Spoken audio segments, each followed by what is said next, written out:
or maybe one that should have been righted a long time ago. This is a story out of El Dorado, California.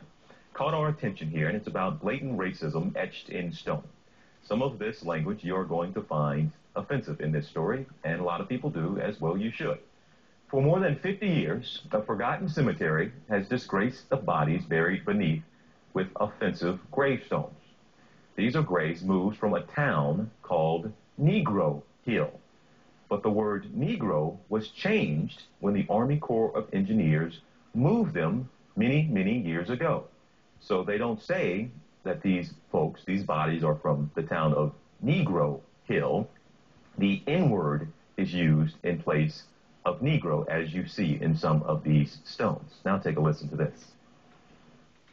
Kind of unbelievable why this hasn't been done long before now.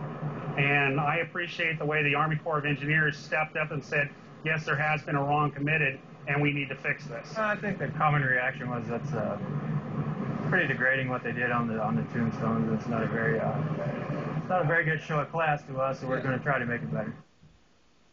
Now, trying to make it better there.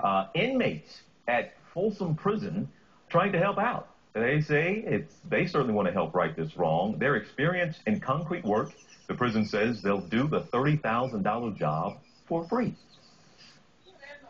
It would be a real pleasure and an honor to be able to help the situation out. Like I said, it's always good to change a wrong into a right. All right, so this has been this way for 50 years. Why hasn't this been changed and done already? Well, the Army Corps of Engineers says they're not responsible for the cemetery anymore. They say you need to talk to El Dorado County. But the county now says talk to the Corps. They also say they need to do a legal study. Negro Hill, by the way, was located near Folsom, California. It was named after an African immigrant who struck gold there back in the 1800s. But in the 1950s, the town's heyday had passed. The town was abandoned. The Folsom Dam was built in 1995, and now what once was Negro Hill sits at the bottom of a lake. That's why the graves were moved. A local newspaper checked the records for the time and the town and found an interesting fact.